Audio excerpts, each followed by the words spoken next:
Hey everybody, so I got a new air fryer to show you today. This one is from Midea. I'm not exactly sure that brand name. I know I've used them for over the years. Don't know how to exactly pronounce them.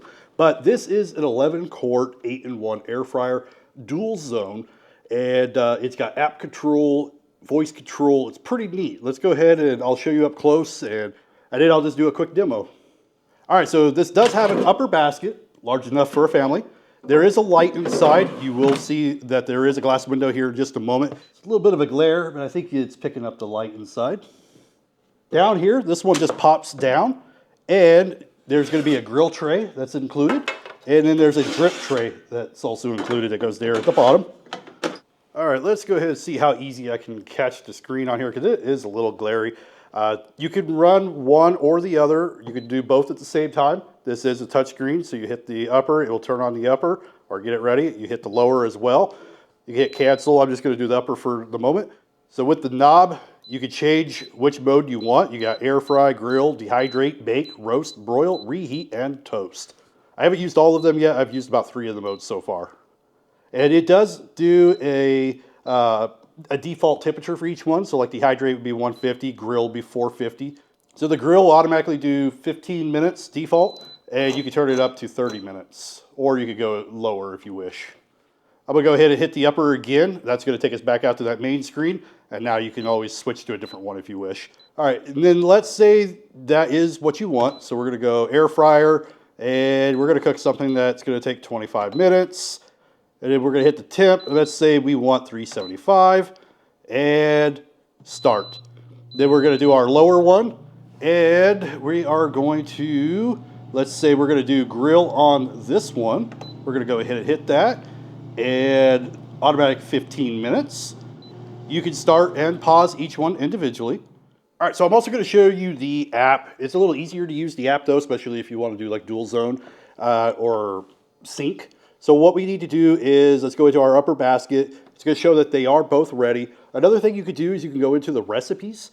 And if there's a recipe in here that you like, you could pull that up. And let's say, so like you got jerky, so that would be a dehydrate. Let's go to like a main dish. Let's say you want a pork chop. It's going to show cooking time. It's going to show the ingredients, preparation. You could just click that cook now. It's going to automatically pop up the temperature, the cooking time. You can also adjust that as you wish with it. And then you can also do dual cooking, adjust recommended to cook time. So that's another cool feature with it. Now I'm going to go ahead and go back out because I'm not going to choose one of those recipes. Let's go ahead and go back in there. I guess I should have just stayed in that one. We're going to go ahead and hit tap to set. And now we can just choose which one we want to use. I'm going to hit air fryer for the first one. And I am going to drop it to 375 personally. We'll do 22 minutes. And when it comes to cooking, I still watch it. I don't go based off of just the times on this. Now, let's say the lower one, we want to do grill. And I think 15 minutes would be good. And I'm going to grill some asparagus in there. We'll try that. So that we'll leave that alone just like that. Now we can hit sync finish. What's cool about the sync finish is that once we start the air fryer, once it kicks down, the upper, once it kicks down to the 15 minutes, the grill will now kick on and it will run the 15 minutes and they will both finish at the exact same time. So it's a nice little feature that you can use with the dual zone. So let's go ahead and we are going to hit start. And now one thing is you could use the app, but you still have to manually press start on here. So let's go ahead and press start. Now, this one is going to show that it's going to be running for 22 minutes. This one shows that it's on hold. And it will actually show you right here on the app as well. It's going to show you the time remaining. It's going to show you that they're both on. And you can cancel them and everything right from there. You could also turn that light on and off just from touching here on the button.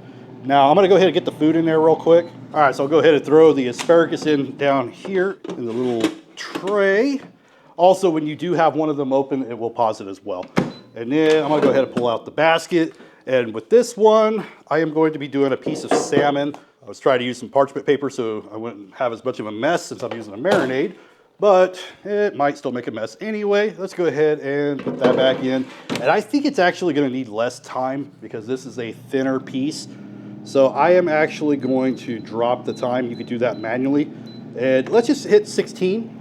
once it hits the 15, the other one should automatically start as well. You actually can't change the sink finish once you adjusted the temperature. So I did learn that while doing this right now, but I'm gonna go ahead and turn that light back on too and see if we can kind of see in there. It is a little bit glary. I'll go ahead and let it cook and I'll come back and show you the results. All right, we are coming back with it being finished. The bottom one is just about to finish. I had to stop the top one a little bit early because it didn't need quite as much time as I originally started with. So it is ended. Also, it will alert you halfway through, either here or if you have it set up with the app, it will alert you on the phone that you turn your food halfway. And it will also show it right here on the screen. It will say food turn or turn food. All right, let's go ahead and take our food out. Now I used some thin asparagus, so it's definitely done. Now it didn't give me a lot of grill mark. I mean, I didn't really put oil and stuff on it, so that may make a difference. As for the tray itself, these are non-stick, pretty easy to clean. It just rinses right off. Anyway, it works pretty well. It cooks pretty fast. And I really like the dual zone. I like the syncing that it does. Now you do have to set up the syncing, and then once you change anything, it's going to cancel out syncing, so keep that in mind. But overall, easy to use. The app is really easy to use as well. And I also like that it has a decent amount of space. And you could even grill a couple steaks down here if you wanted to, so that's pretty nice. And that may be something that I will try here in the near future. But anyway, if you are looking for a pretty good size air fryer with dual zone syncing technology, app, all that stuff, it also work with Alexa and Google if you do voice commands. I did not set it up with either my Google or my Alexa, so I haven't really messed with that yet. But the app works great. The screen is easy to use. And overall, I'm pretty happy with it. Anyway, thank you for watching and see you in the next one.